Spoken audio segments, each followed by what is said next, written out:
welcome to the Redmen TV. It's time to look ahead to Liverpool versus Bournemouth. I'm joined by Mr. Chris Pajak, Mr. Ross Chanley and Mr. John Machin as well. What a panel. What a panel. Apart from Ross, who can't talk. So it's Ben Foster's fault. 90 minutes calling him a prick. So Ross hasn't fully recovered. In fact, here's the thing, neither's Tom.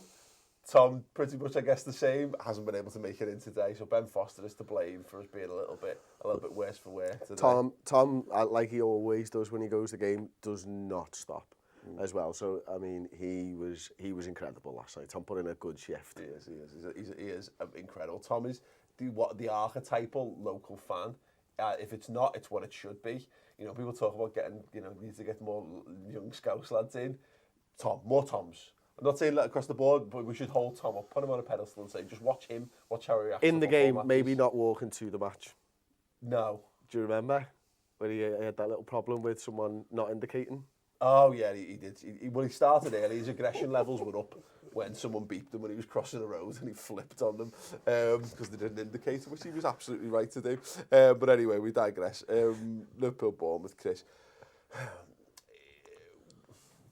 This game, we're in a run of games where it would have been perfect world scenario is to take 9 points into Arsenal. Yeah, that would have been with them desperately needing to need a win against us to be able to for their top four ambitions. As it is, unfortunately, we've only taken 2 points in the last two games. I think it puts a little bit extra pressure on this game because you don't want to have to go to the Emirates to get a win. So, look, the Reds by hook or by crook need to get back to win and win. Oh, of course they do. And listen, you go into every game needing to win, don't Liverpool? And that's what it's about, isn't it, for us? But I think you're right. I think there is extra pressure on Klopp and the players in this game particularly. Bournemouth haven't been playing great this season. They've been struggling a little bit. I know they've had difficulty scoring and stuff. So I wonder whether we're going to face the Bournemouth that we've seen in previous years who are happy to go and play a little bit of football against us, or whether they're going to be a little bit more pragmatic in their approach for this game. Yeah, this is the thing, isn't it, Ross, is that you get this happens. Mourinho kind of showed last season when he parked the bus, he showed a lot of teams how to get points against Liverpool. Mourinho's done it again this season. I'm sure Aldi's do it, Pardew's done it. It makes you wonder whether Eddie Howe will have a little think about that. Look, Bournemouth don't score goals. I think they've only scored 15 goals in 17 games in the league this season, so they're not likely to cause us mass threat going the other way. It's whether they think our best chance here is to see if Liverpool can undo us. Yeah, it's damage limitation for most people. I think it was the same with Huddersfield and Brighton. They set up a similar way. But fortunately, we were able to break those two teams down for some reason. I think we're just a bit more on fire. I think that will be the case for Bournemouth. I think a point, even at home for them, is a good point against Liverpool because we should be further up than we are. I really struggle today. I really want to give you a lemon sip and a cuddle so badly. But yeah, they need. It's pretty close down at the bottom as well, and they need points just as much as we do. And I don't think they can afford to gamble going forward and risk losing this game. Yeah, I watched the highlights of their game at Old Trafford last night. They absolutely battered United in the first half. Absolutely battered them. Should have been 2 or 3 goals up before United scored. Well, fingers crossed. They look a much better side than we're talking about at the moment. Yeah. And it wouldn't surprise me if he thinks they got success in the past by attacking Liverpool and going at us, putting our defence under pressure.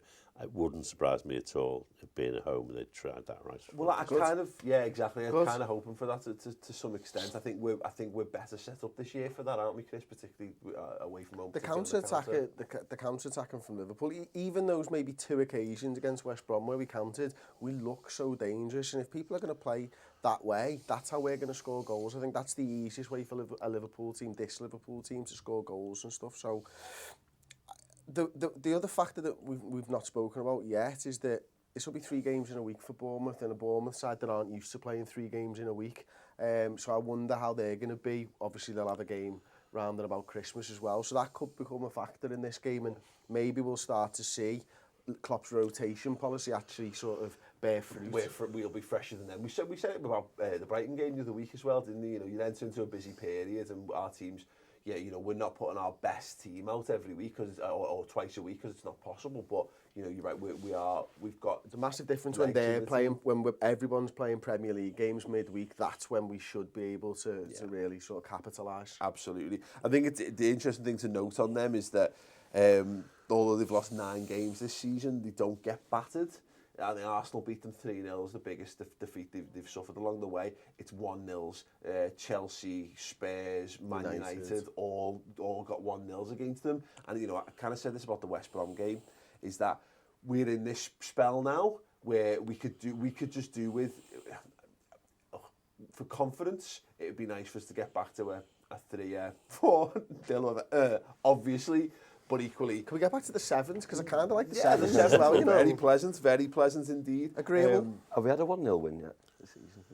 We must have Crystal Palace. Oh, yeah. But you know, I think we need more 1-0s, which is, it sounds a bit counterintuitive, but we can't just have us battering teams or stalemates or whatever. A grinded 1-0 where maybe we come under a bit of pressure for the last 10 minutes of the game and we hold firm. But I'd like that to be against, say, an Arsenal or a Chelsea, not a Bournemouth. Yeah, I suppose, yeah. But it's just to dominate would cause no... Yeah, I suppose, okay, I take your point, and maybe that's a better thing. It would be nice to get through one of these games without having horrendous scares. Let's do that. Let's just do that instead. Couple of... I mean, there's a load of headaches here, Dan, with regards to how we line up this team. You'd expect 5 or 6 changes on form. Let's talk about a couple of the obvious ones, or the ones that might be a bit contentious. Let's start with the goalkeeper. By all accounts, we've had a couple of conflicting reports on it. You know, I think Chris hypothesised, and it was a spot-on hypothesis, that it made sense to give Karius a game in midweek, regardless of any injury issues for Mignolet. But having seen him come in and seeing I think that he's just a bit better at footy than Mignolet. Is there an argument there that you just think, I've seen enough there that Karius is good enough to be our first choice keeper, bearing in mind that this was the game last season that killed Karius? What would you do with the goalkeeper? I would keep Karius in. I've never rated Mignolet anyway, and even though I think he's improved, and he's certainly trying desperately to be a goalkeeper who comes off his line and comes out of his box, he does things which still frighten the life out of me. Yeah. So I'd rather Karius played. I don't think he will. I think Mignolet will come back in. Yeah, I mean we've seen that he's got no problem throwing Karius in for the game when we played the Arsenal game at Anfield, kind of out of the blue as well. And what you don't know whether that's maybe a psychological thing, because we were told Mignolet had a bit of an injury, but he was fit, he trained. Klopp made the call in this regard. That's why I don't know which way it will go. Could be good management on his behalf, couldn't it? Actually, yeah. Keeps Mignolet on his toes, keeps Karius I think so. in games. I'm the same as your dad. I'd keep him in there. I thought he had a really good game last night. But having said that, I don't think Mignolet's done anything wrong to be dropped. That's the other thing. But I think, like you said, his management of giving him a rest, even mentally. Just 3 games in a week is a lot for anyone. You know, carry yourself back and then go back. Klopp actually said a few things in midweek about resting players, and everyone assumed he was talking about Salah, but he might have been talking about Mignolet. Yeah. Or Henderson, because Henderson was rested. It's right, stand on the keepers. I think Karius suits our style of football more. I don't think any of them are good enough to be Liverpool's number 1 if we want to achieve what we want to achieve. Yeah, and that might be harsh. Well, I just don't think we've seen enough of Karius to know. Maybe, I'd like to see him have a season and see what he's like by the end of it. Yeah, that's fair, John. That's fair. Exactly. I think we know with Mignolet. We know what you get, and I think you're right. I think he has improved. But if Karius improves as much as Mignolet's improved, he'll be a much better goalkeeper than him. You know, we've seen enough. You're right that it's a very tough position to impress in. I think, you know, if you're not conceding, if you're not being forced into loads of saves, it's hard to showcase what you do, and you've got to really look for it, unfortunately. And I think you're right, and I think we saw this in the week, that just how Karius did us far less in possession, and I think that makes a mass difference. I think it transmits a little bit more calm and composure to the team in general. I don't think he's like Ederson class, You know, in terms of his distribution's not that good. He's not a Pepe Reina level. I don't think he's that level of character either. So in that regard, I agree with what you're saying. I don't think anyone has genuinely won that position long term. I don't think either of those right now, based on how they play, are going to be Liverpool's goalkeeper, possibly even at the start of next season, but definitely within 2 or 3 years. I think we would just go out and buy someone else. Ready-made. Yeah, exactly, rather than having to build someone up. It was a difficult one for Karius, I think, in midweek as well, because you're playing with Trent Alexander-Arnold and Andrew Robertson in the back four that he's not played with in the Champions League games. Those two, you know, Trent featured earlier on in the season. Obviously, he gets a goal, doesn't he, from a free kick and stuff, but those two in the same back four, we've seen with Lovren how long it's taken him to get to understand Mignolet and vice versa. Karius was playing with a back four and fullbacks who he wanted to distribute to, who he's not played with a lot, so that's difficult. A direct physical side looking to hurt you from set pieces as well. And I thought he came out of it really well, dominated his area, dealt with the little dirty tactics where he'd stand on his toes and stuff. So again, I feel he's done enough given the opportunity, and it's one of those situations where if this was if they're genuinely in competition, and they are, because he's playing the Champions League games for us. This isn't like when you drop Danny Ings in for a few games when Roberto Firmino's injured, and then Firmino is fit, Firmino goes back in. Salah always is going to come back in. Mane's always going to come back in, although maybe we'll have a little chat about that now. If Karius is good enough to play the Champions League games, unless he has just decided that here's the thing, maybe he does just like Mignolet, because he likes Lovren as well, and I don't think, a lot of us don't like either of those players, and he likes Henderson, and a lot of people don't like them, so, I guess the manager, it wouldn't shock me to see either maybe he's just a sadist, because he knows how Mignolet cracks Lovren up. Intense mental and physical torture to just get the most. Yeah, it's not working. No, it's not working. Let's talk Mane before we move on to people's preferred 11s. Ross, briefly from you. Don't know why I'm on it. Look, Sadio Mane's been in poor form. I don't think he's had a good season particularly. His goal and assist return is decent for the goals he's played. I thought he was poor again in the week. He gets pulled, so he's likely to start this game. But it was mentioned to me post-match, look, Oxlade-Chamberlain's starting to really perform, when he's given these opportunities.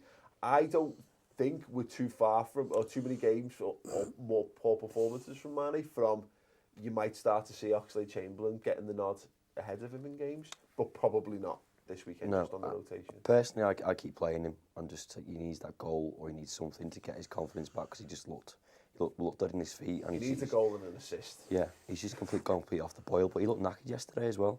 And he looked frustrated, but like you said, he needs that goal and that confidence to get back in his rhythm. I don't think leaving him out will do him any favours. But when Chamberlain came on yesterday, he was probably the brightest spark in that second half. So there's cases for both of them. Yeah. But it's a mad one with Mane, because he was probably our best player last season. Everyone loved him. And he's gone down that pecking order, so you don't know if that's frustrating him as well. And people forget that until he got sent off at City, and I know that was quite early in the season, he looked unplayable. Yeah. He absolutely looked fantastic.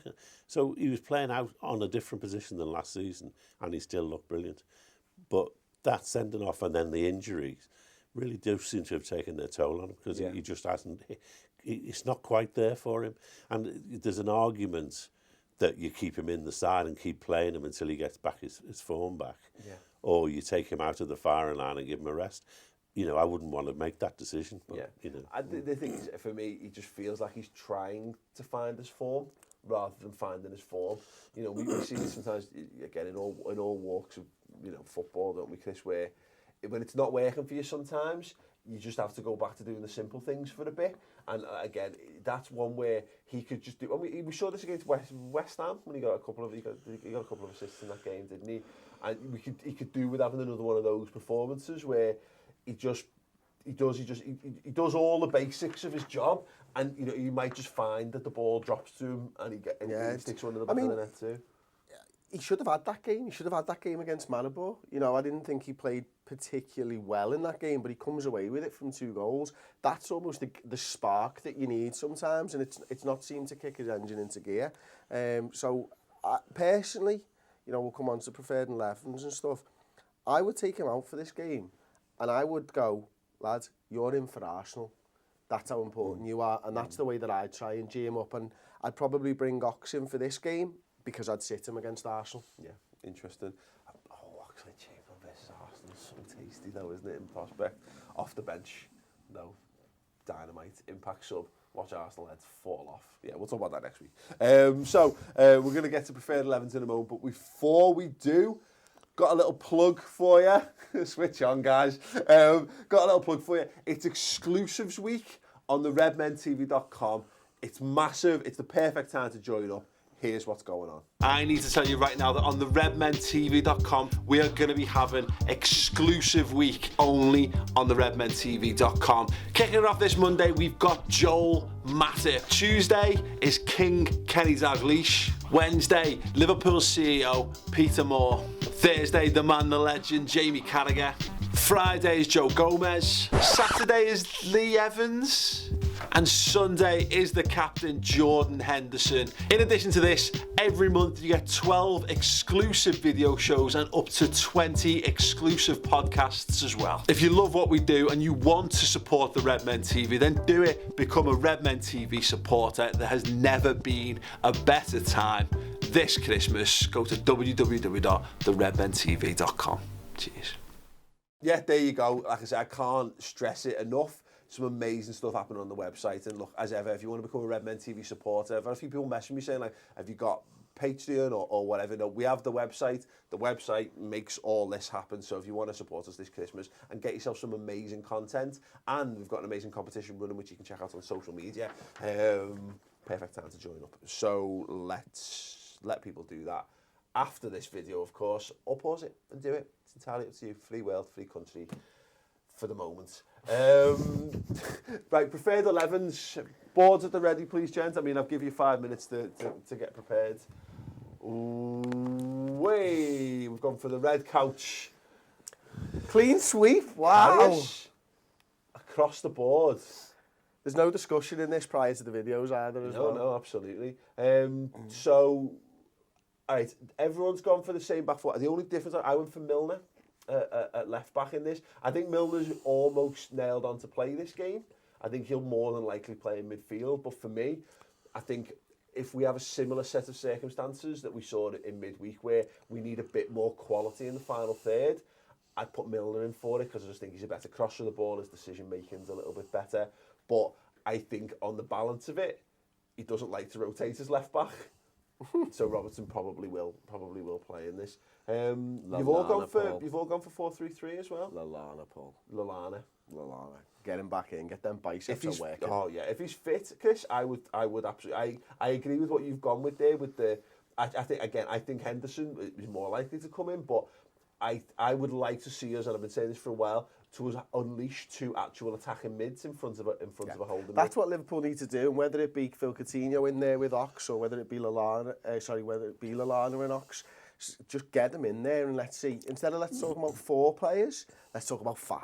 And let's see if people can stop 5 great players going forward. That's the Liverpool side that I want to see. And, you know, obviously the defence would probably change based on people's fitness and stuff. But 2 attacking midfielders, 1 holding midfielder, and 3 lads up front who like to score for fun. Yeah. Sound, I'll take a little bit of that, thank you very much. And I'll pay good money to see that. Yeah. Okay, cool. The 3 of us have gone for Henderson, Dad. You know, what? I just think it's... you know, just like Gomez will be right back, it's Hendo's turn. He didn't play the other night, he'll play. But given that this is preferred, would you would prefer to see Henderson over Emre Can? Yeah, I would at the moment. I think Emre Can against West Brom was awful. I thought he was slow, boring. You know, I just don't think his performance had any life in it. So, you know, Hendo's is good, so get him in. Ross? I'm on the fence with Emre Can. He's too inconsistent for me. Like, he's had some proper worldies in that 6. Last week or the week before, I thought he was amazing. Yeah. And then last night, I wouldn't say he was awful, but he was. I think we saw from Emre Can the way he made some nice ball recoveries and got back and you know used his strength and did things. He did the things that Henderson's kind of lost a bit from his game in recent weeks. You know, there was that video doing the rounds of like what I feel Henderson looks like, and he was like helping the train stop at the station and stuff like that. The games have kind of passed Henderson by a little bit, but there's definitely, for me, when you need to be on the front foot, if you're looking to break a team down, I think Emre Can comes alive in the games where it's a physical battle.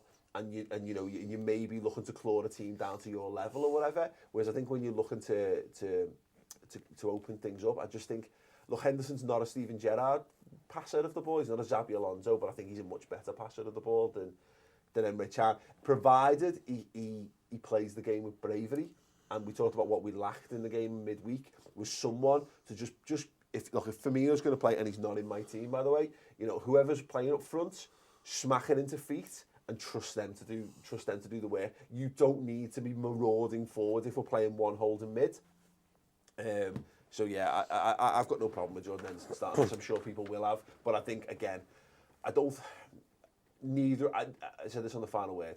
Neither Emre Can nor Henderson is the perfect solution to our team at the moment. Yeah, I think you're right there, Paul. I think I was talking about it to somebody outside the game. Apologies, I can't remember your name. They're much of a muchness at the moment, and I think, for me, I think Chan's had more good games than Henderson this season, and that's why I've gone with Emre. I think when you look at Chan's performance against West Brom, I think, John, you're right, I think he wasn't great, but I think on the balance of it, Hendo's not had those good games, whereas I think Emre has. Yeah. I mean, Henderson will play because he's the captain, and he didn't play the last game. You know, it is, toss of a coin who's actually better than each other. I'd love to see Gini back there in that 6, you know. I think he might be the long-term answer for us at the moment. We were discussing the other day Lallana going in there, which I know is not his natural position, but he's put loads of fucking beef on. I think he can turn quickly and get a play away for counter-attacks. I think if we're playing a 4-4-2, I think we're likely to see him as alongside the Henderson or a Can in that. I don't think we'd see him if we play 4-3-3 and he's the one. I wouldn't like to see. Imagine if we had Adam Lallana, who's in front. Bill, I think, that would be a potential recipe Lallana, for me anyway, does his best work in the half space. You know, that's where he's a step above everybody else. I'd be interested to see how he does. We'll be a better team once he's back in contention. I genuinely hope that is. I would prefer to see Adam Lallana get a game, although I think we'll play. I like this 4-4-2 away from home, and I don't know where he plays unless we've not seen him play in the middle yet of a two. This might be the game and we go, oh wow, that makes sense. That's why he's been bulking up. That's what he's been getting primed for. I don't know, but it wouldn't surprise me as well if Milner played in midfield in this game. Yeah, I mean, what I think Klopp will do is I think Robertson will play left back. I think it'll be Henderson and Milner will rotate out for Gini and Can, kind of like we saw. And I actually think I've got the wingers right. I don't think it'll be Ings. I think it'll be Firmino or Solanke ahead of that. But again. Who knows? Who knows? Take your pick. I think it's almost guaranteed though that we won't see. I think there's zero chance that we'll see Coutinho, Firmino, Salah, and Mane start this game.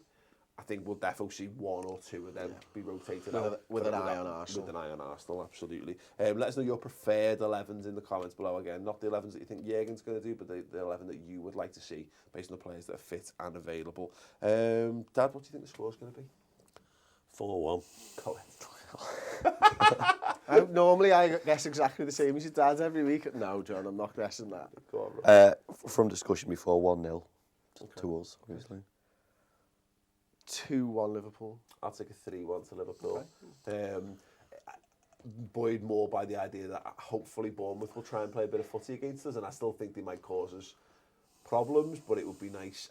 Inevitably, 2-0 up, they get one back, then we bring on whoever we've rested for the last 10, and then they score, and then it's 3-1, and we all forget that it was a bit nervy for a bit. That I've kind of enjoyed those away games in recent weeks. I get back to a little bit of that, Rent. Score predictions in the comments below. As I said earlier, do go and sign up to the redmentv.com for exclusive weeks. Some amazing stuff going on there already. Some more amazing stuff to come, and there's an amazing chance to win fantastic prizes just for signing up. It's free, completely free for the first month, and just £5 a month. After that, if you're into all that stuff. If not, by all means, carry on. But as I say, know this, that if all them people get off, this goes away and it'll be on you. We're going to be back with Bournemouth. We'll be here in the studio, won't we, Chris? Yes, we will. Should be exciting times, hopefully. Thank you very much for watching. Thank you very much for subscribing. See you soon.